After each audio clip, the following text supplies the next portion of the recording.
On est à 16 millions 5 de retraités sur une population de 70 millions à peu près. On n'a jamais été un pourcentage pareil. On ne veut pas être un poids et il faut absolument trouver des solutions.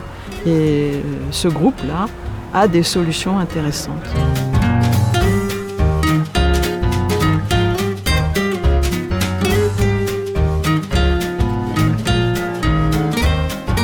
On va faire un habitat participatif de vieilles ou de vieux, puisque c'est ouvert à tout le monde, mais pour trouver l'intergénérationnel, on va aller dans un immeuble. C'est réservé au sein d'un immeuble de 40, 50 logements, avec des jeunes, des vieux, toute catégorie de personnes.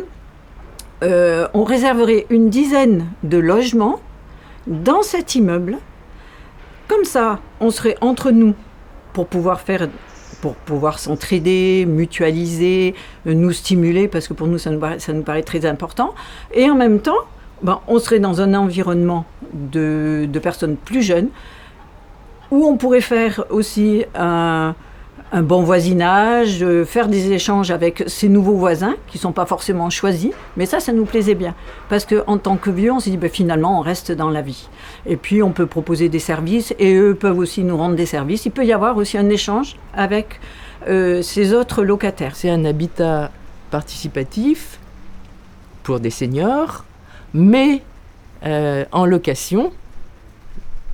Jusqu'à présent, c'est surtout en pleine propriété, en location et dans un immeuble où d'autres générations seraient présentes. Le mythe de vieillir chez soi propriétaire, ou le mythe d'être propriétaire, ça va tant qu'on a de l'argent et qu'on est en bonne santé. Et à partir du moment où on décline, on n'a pas forcément les moyens d'entretenir son patrimoine. Et une des sagesses de ce groupe, c'est d'avoir compris ça très vite et donc se dire on transmet ce qu'on a si on a quelque chose et on s'installe comme locataire jusqu'à la fin.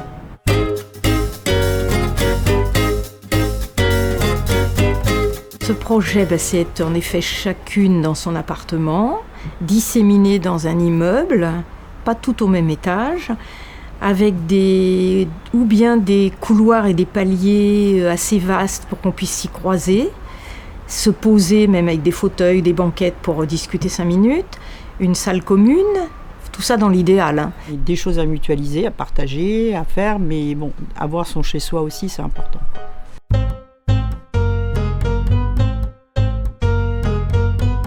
Dans notre vie quotidienne, on n'est pas que des vieux. Et puis, rien que des personnes âgées, c'est mortifère. Pour moi, c'est mortifère. Ça tourne toujours les mêmes points, les douleurs. D'être encore dans la vie, quoi. Pas être entre vieux, déjà, surtout pas. Être avec des familles, des jeunes, des étudiants. En effet, ça veut dire qu'il y aura un peu de bruit, il y aura du mouvement, mais c'est pas grave. Hein. C'est la vie, quoi. La spécificité de notre projet, c'est la mixité locative sociale. En fait, nous avons des revenus très différents. Et pour faire de la location, donc on relève du logement social, du logement intermédiaire et du logement libre. C'est aussi à un moment donné de se dire, sortons de ces systèmes de ghetto où on met les gens de telle ressource dans tel endroit, les gens de telle ressource dans tel autre, parce que là aussi on casse cette possibilité de solidarité, de partage, et voilà. Et donc,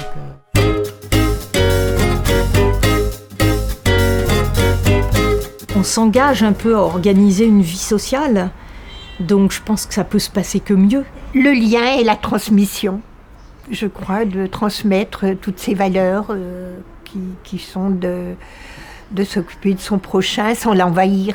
C'est un groupe qui peut avoir un regard bienveillant sur ce qui se passe dans l'immeuble et tenter de désamorcer d'éventuels conflits. Ouvrez les yeux, on peut vivre autrement. Pour les personnes, c'est important. Pour la collectivité aussi, parce que si on retarde la perte d'autonomie, c'est des économies pour la société. Hein. C'est tout bénef. Franchement, il faut y aller.